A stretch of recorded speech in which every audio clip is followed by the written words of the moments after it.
How you doing today? Pretty good, very thoughtful. I did some manual labor today. I put up that new structure that you had gotten for your shop. Yeah, thanks for doing that again. Yeah, you were busy today too. Yeah, I was in the schools subbing high schoolers, which is always fun. All right, so today on episode 13, we're going to be talking about blind spots and cognitive biases. Mm-hmm. And Dad, how about you talk about what led us into wanting to explore these topics? In an earlier episode, I said something that was very directive. And our friend Dan heard that, and it was very off-putting. And we mentioned that in episode 11. So the whole thing with Dan and his feedback and others' feedback led us down this path of studying blind spots and how that applies to us. Yeah. Okay, well let's go ahead and talk about it. As we're talking about blind spots, I guess the first place to start would be is what is a blind spot? I mean, for me, I just would say it's something about myself that I don't see or recognize. Right. That other people do. Yes. That's very good. The textbook definition is very similar. Blind spots are aspects of our personalities or behaviors that are obvious to others but not to ourselves.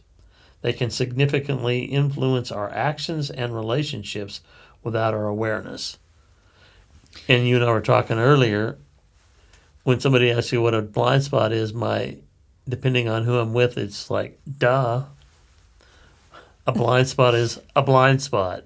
It's a place that you can't see what you need to see. Yeah. My grandmother had macular degeneration. Literally, she had spots where she could not see. Yeah. Or if you're in sports or, like, say, in driving, you can see about, 180 degrees. You can see maybe a little further than that. But if you get past a certain place in your vision, you don't see it. You Right. can't see this back here. And it has to come in like this, and then it's not a blind spot. But stuff that's going on back here, you're blind to it. Mm-hmm. Yeah, and if you don't take the time to know what those blind spots are, example of with you just talking about driving, and you just go right off in the other lane without even realizing or thinking about it, then there's going to be collision and there's going to be... Could be fatal to you. Yeah. Right. So what's a blind spot for you? It's come out in these podcasts as we're growing and learning about content and learning about ourselves. I'd say I'm learning about myself in this. A blind spot for me is sometimes I say things declaratively and it sounds like it's fact when most of the time it's my opinion. Mm-hmm. And that can be off-putting to people when I'm so enthusiastically sure of myself. Yeah, I think you get excited and then you just say things, and that's okay. Like, well, temperamentally or personality-wise, if you follow assessments like the 5 voices, I am a connector. And one of the tendencies of a connector is we think we're right about everything. mm-hmm. And that's a blind spot. But then when you get awareness around it, you realize not only am I not right, I'm often wrong. And it's knowing that and then changing the way you deliver your opinions and the way you interact with other people. Mm-hmm. Mm-hmm. So yeah, I think something for me when I was reflecting on this with blind spots was back in my Port Angeles days, and Darby, mm-hmm. My best friend, she walked me through one of the 12 steps. Step 4, I think, right? Yeah, step 4. It's one of the, like, I think it was one of the most eye-opening exercises I have done probably in my life.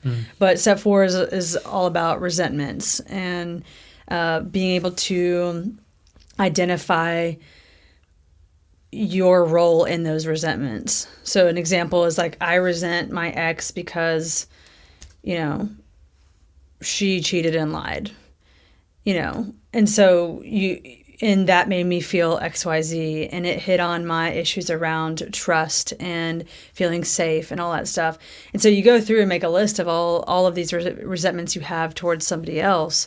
But then with someone that you trust, you know, they walk you through your part in that. And that's what Darby did with me. And it was like, I had to go through first, like, the feeling butthurt about it, being pissed about it, because it's like that. I think my natural reaction is to get defensive. Like, no, I don't do that. Like, that's no, like,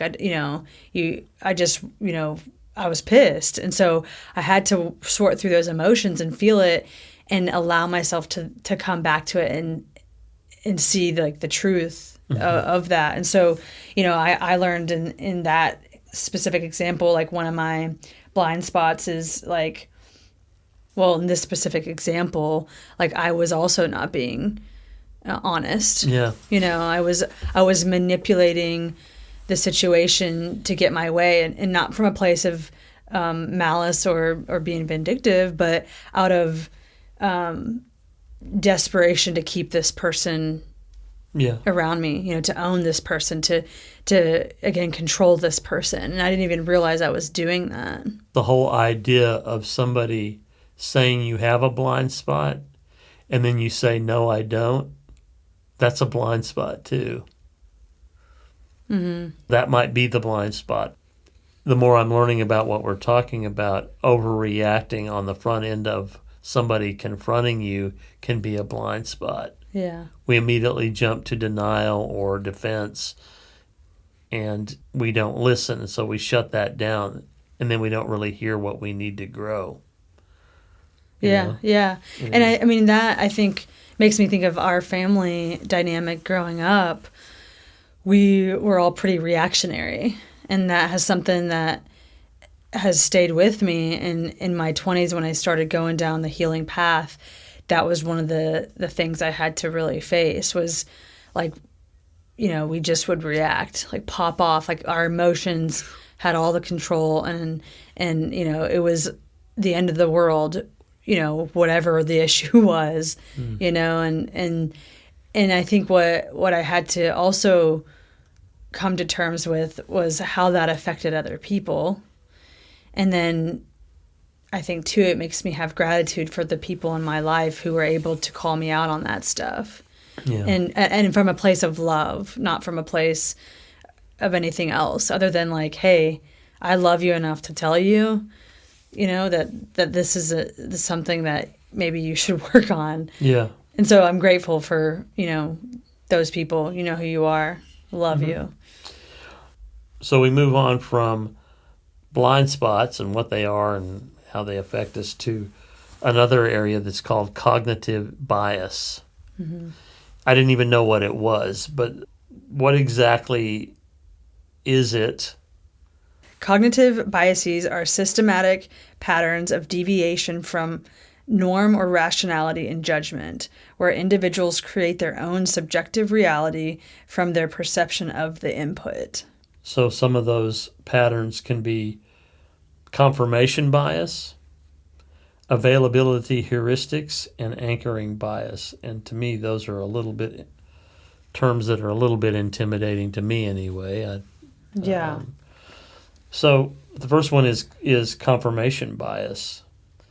And that's the tendency to search for, interpret, favor, and recall information in a way that confirms one's pre-existing beliefs or hypotheses. So what do you think an example of that would be? I mean, the first thing I thought of was myself in my early 20s when I was really angry at God and the church and Christians was, you know, all Christians suck and religion is a waste of time. Right. So that was that was a pre-existing belief. Yeah. And so when sitting with that, I have memories of specifically seeking out evidence and research and my own experiences to confirm that all Christians are, horrible, and that Christianity is the worst thing ever,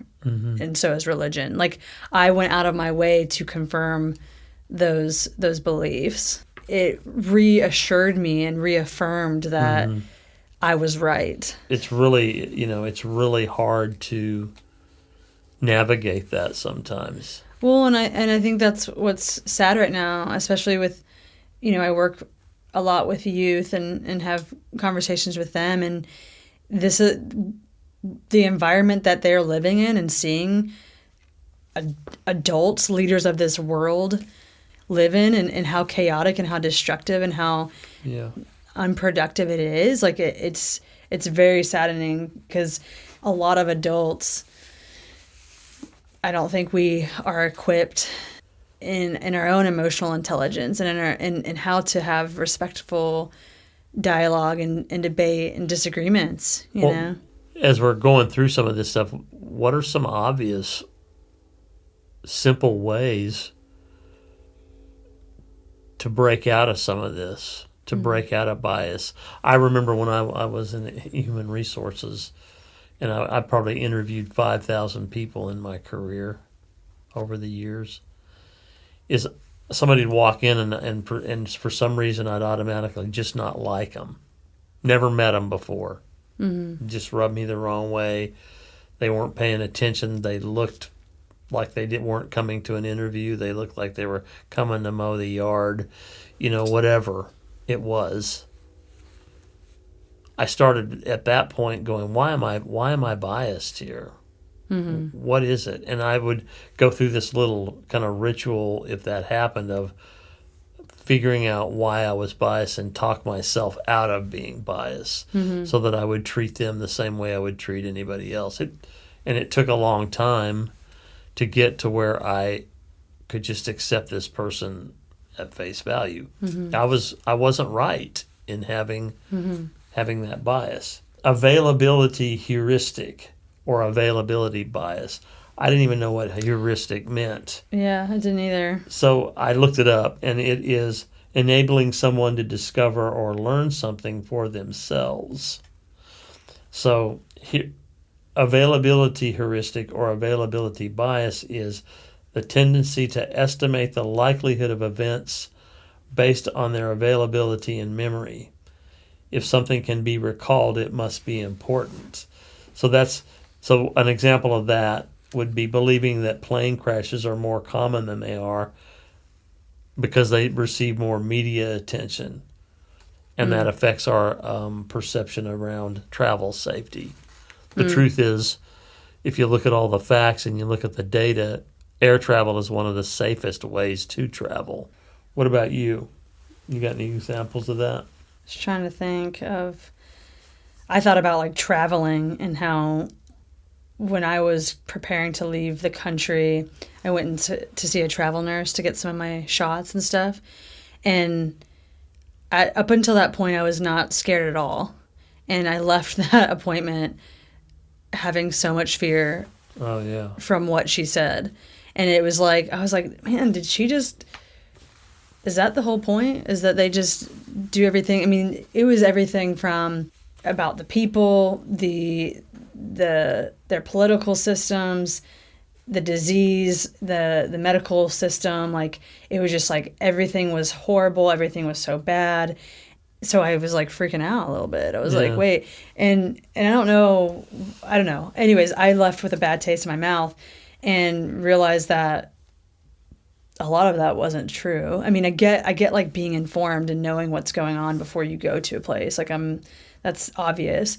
But, the biggest thing I remember was her like dissing the medical system of the country I was going to. And in all actuality, when I went over there, so good and so cheap. And I think that's a very Western mindset, is like, we are the best. It's a very American thing. We're the best. We know everything. We know how to do it all.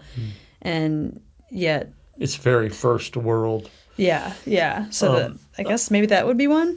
There was this whole bias around if you go to Africa, you're going to get AIDS, or the possibility of getting AIDS significantly higher if you go to Africa. Be careful. Because it was, because there was an outbreak of that. It's in the, recent past. And so if you just listen to that piece, you'd never go to Africa. Right. And miss out on the people and miss out on the culture and all that other stuff. Yeah. Because you just believed this one thing that was being said, or you based your decisions on that. Well, and take every subgroup, in the world, and there's biases about that particular subgroup. Well, our podcast is Boomer Dad, Millennial Daughter. Right. We have, there's so many biases around that. Yeah. Around that, I mean, gosh, everything with race. Oh, we're living in the South right now.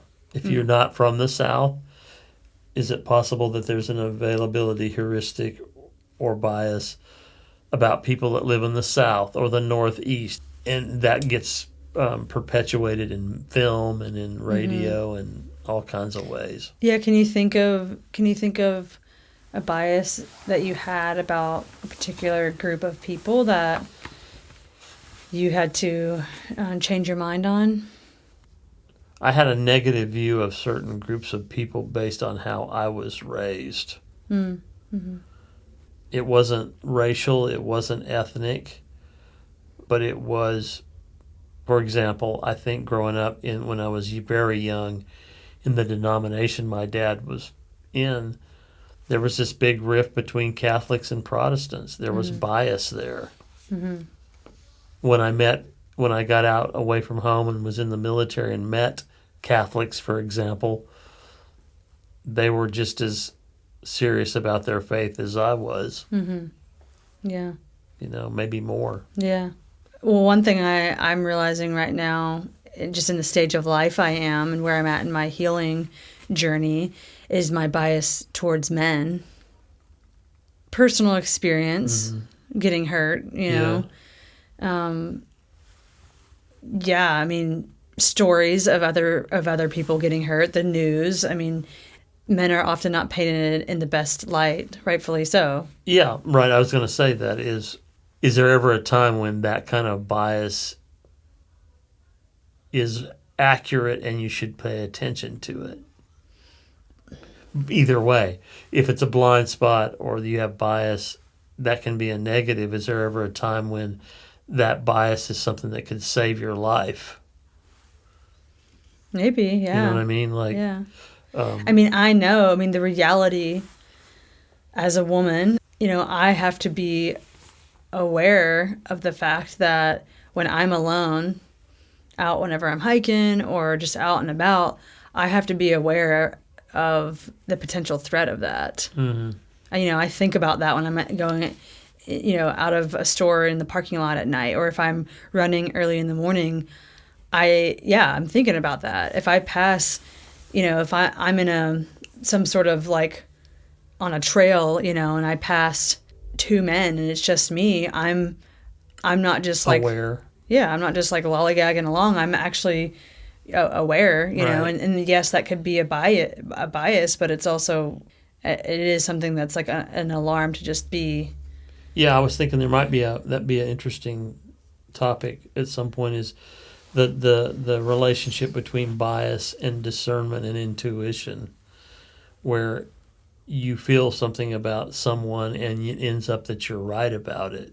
Yeah. Like Lori, my wife, sometimes she'll go, there's something off about that person. I don't know what it is. Yeah. That happened to us one time, and it turned out that this person was sexually abusing somebody.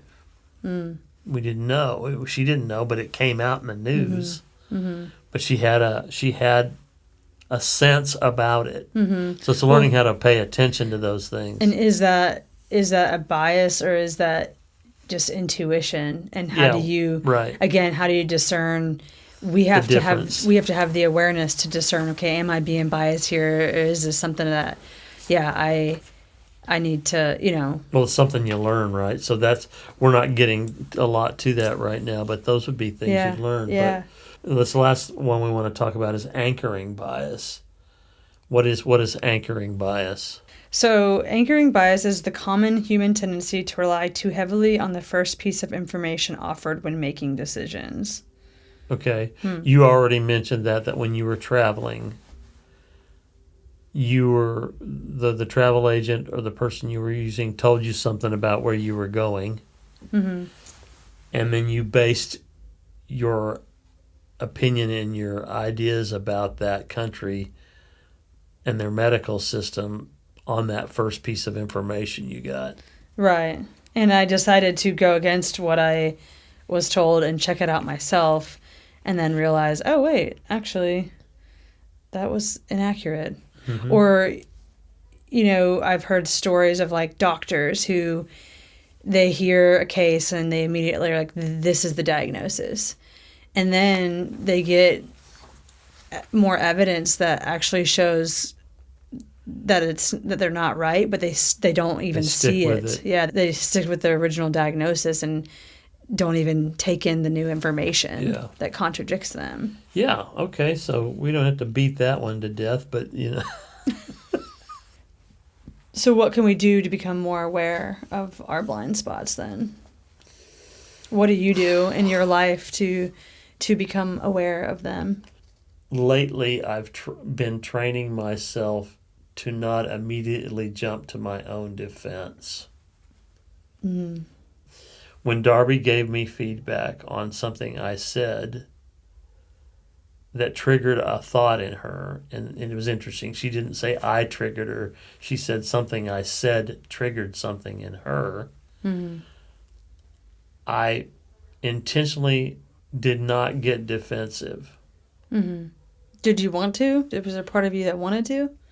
Well, when somebody says you triggered me or that triggered me, for me, and I'm learning this now, so y'all just be patient with me. But I'm learning is when somebody says that, not to take it personally like it's an affront to me or my character. That is also, as a connector, that's one of the tendencies is we take everything personally. Yeah. You know what I mean? It's like they'll say, I don't like that. And they'll go, I didn't like what you said. And you go, oh, I suck or whatever. We literally take it to heart. We wear our feelings on our sleeves we tend to do that. Not everybody that's a connector does it, but most do. Yeah. So it's like, okay, I know that. That was a blind spot that I take it personally. Okay, I'm not going to take this personally. What is it about what I said that caused that response or reaction in Darby? It doesn't even matter if I was right or wrong. It's something that triggered in her, and I needed to listen to what she was saying to me about it and not make it about me, but listen in a way that I could understand her and learn from that. Yeah. That's taken practice. As a coach, I've had to do it. Yeah. Well, to me, that's like you have the wherewithal, and Darby and I were talking about this too, to simply pause. Yeah. That's why good. I think breathing is so important, especially when you're dealing with emotions and bringing up conflict or things that, around disagreement is like to breathe and to create that space. Like you said, pause, let it sink in, don't react, think about what's being said. So I think one thing there, you're talking about that pausing. Another thing we can do is if you can do it on the fly, do it. But at some point after you've had an interaction like that, where you've seen a blind spot, is reflect on it. It's like that exercise I was talking about that Darby took me through, step 4. I think what's so great about reflection tools and just, being able to analyze something when you're outside of the heated emotions is it gives you a calmer perspective. Like, I love my friends like you and Uncle Collie who will help me just take the emotion out of something. And I don't mean like you not feel what you need to feel. We have to have space to feel, right? Right. And it's nice when we are in a calmer space to be sitting and reflecting, and you can step back and remove yourself from the heat of the moment, and you can see more clearly. And that makes sense from a physiological perspective. Yeah. When you take the emotions out of it or give space to feel them and then step back. Yeah, I think that is it, is recognize that it's emotional, have the emotions, experiencing them, and then kind of set them over to the side for a minute while you think about this situation without being emotional. That's not the driver. The driver is the curiosity. Right. When I was making that chart and write everything out, I was able to be in a different kind of headspace and heart space. Yeah. To see my own responsibility and my own. Yes. Self-reflection is a tool you can use. Seeking out feedback from others. Yeah. I know you and Darby do that a lot. I've got a couple of friends, Mark and John, who I can talk to them about anything, and they give me feedback. Yeah. One place where I had a blind spot, I just thought of this, is my friend Mark. We were teaching soft skills to a group of people that work for the government, and I said, "Give me some feedback." And he went, and he doesn't like doing it, but he said, "You break people's rhythm when they're talking. They'll be telling you something, and you think you're helping them in the conversation, but you interrupt, and you break their rhythm, and it just throws them off." And he was totally right. So now I even sometimes will acknowledge, "Oh, I broke your rhythm there. I'm sorry. What were you saying? Say that again," because now I have an awareness about it.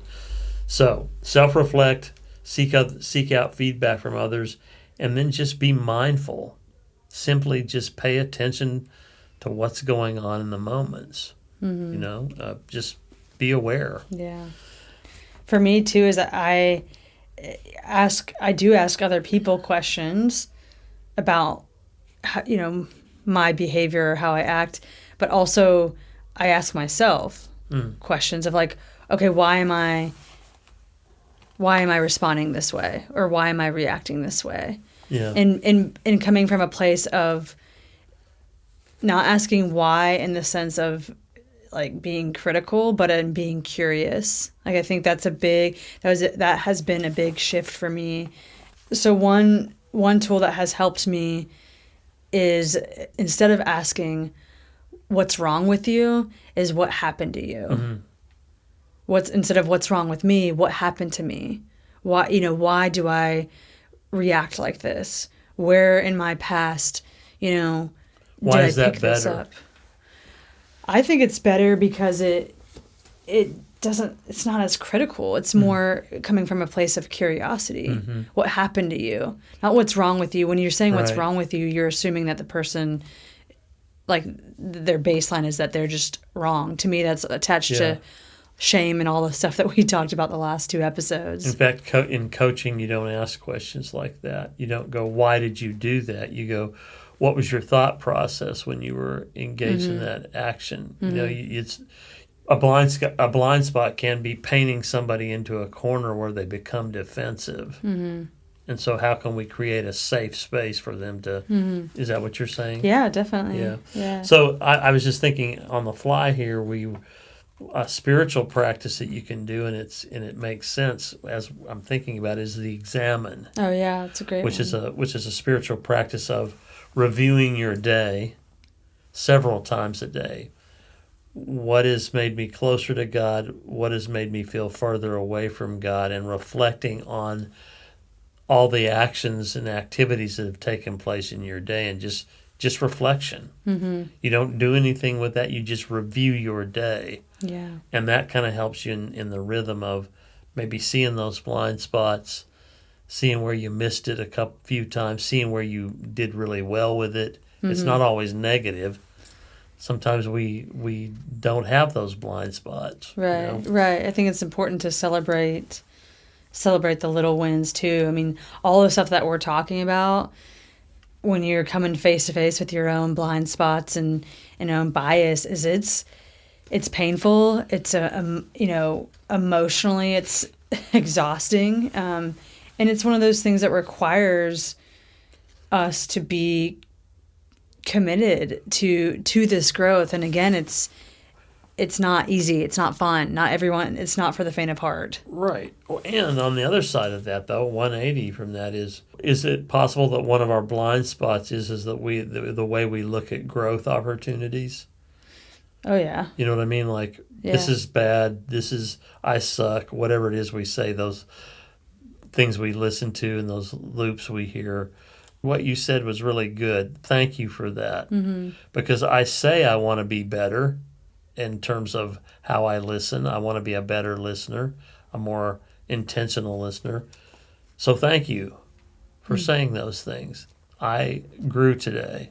Yeah, I mean, it is. I think for me, when I zoom out and just look at the human experience and living, like, isn't the whole point to grow? We use the grow model. We've used that a couple of times in our episodes. That's Sir John Whitmore, who was a golf and tennis coach in the 70s, created the grow model. Can you remind me of what? Yeah, the G is goal. What do I want? Or what don't I want? What's my desired outcome? The R is based on that goal. What is my reality right now? Where am I in relationship to that? The O is for options. What could I do to change it, to grow, to get tools that'll help me? And the W is way forward. What will I do and when will I do it? So based on that grow model, and where R is reality, and that's where am I in relationship to my goal, my desired outcome. What evidence do I have that suggests that this blind spot or cognitive bias is affecting my personal growth, relationships, or success? An opportunity to reflect. Maybe there's nothing there. Maybe you don't have that issue. Cool. But if you do, just let yourself go into that space of going, okay, what's the evidence that I have a blind spot? We've talked about the different kinds of blind spots and biases and things like that. We've talked about having awareness around it, how we can overcome it, and we didn't go into a lot of detail, but we wanted to just put some stuff out there for people to think about and for us to think about. Why don't we do a recap? Key takeaways, what are those? Yeah, so I think for me, one of the biggest takeaways of this is the pause piece. For me in my growth, like, I know that there's so much I don't know, and I've got to create pause and breath and space in my thoughts to discover where I need to be growing. And so it's slow work. It is. It's you find out you have a blind spot, and 20 years later, here we are, and we're still working on the blind spot, and that's okay. So I think it's another part for me would be the patience piece with myself. Patience as I grow and learn and develop, and where my blind spots are. Right. I think my takeaway from that would be is you can't deal with blind spots by yourself. It almost always takes someone else to help you see a blind spot. Yeah, it's funny. The book I'm reading, Being Human, believe it was Edith Stein, said that there's something philosophical with the fact that we can't see the back of our head. Yeah. Which, it's like you can get pictures of it, you can look at it in the mirror, but it's nothing like being another human and seeing the back of your head, and just that you'll never, there are other people in this world who know things that you'll never know. Yeah.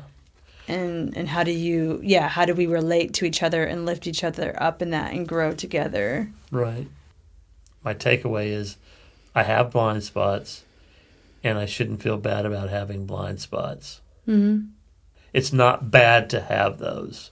Yeah. So I don't know how to summarize that as a takeaway.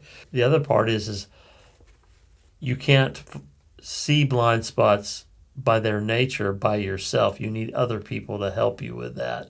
So seek out people that you trust who will care for you, love you, and tell you the truth in a gentle way about your blind spots. And the last one would be is having more awareness about my interactions with other people.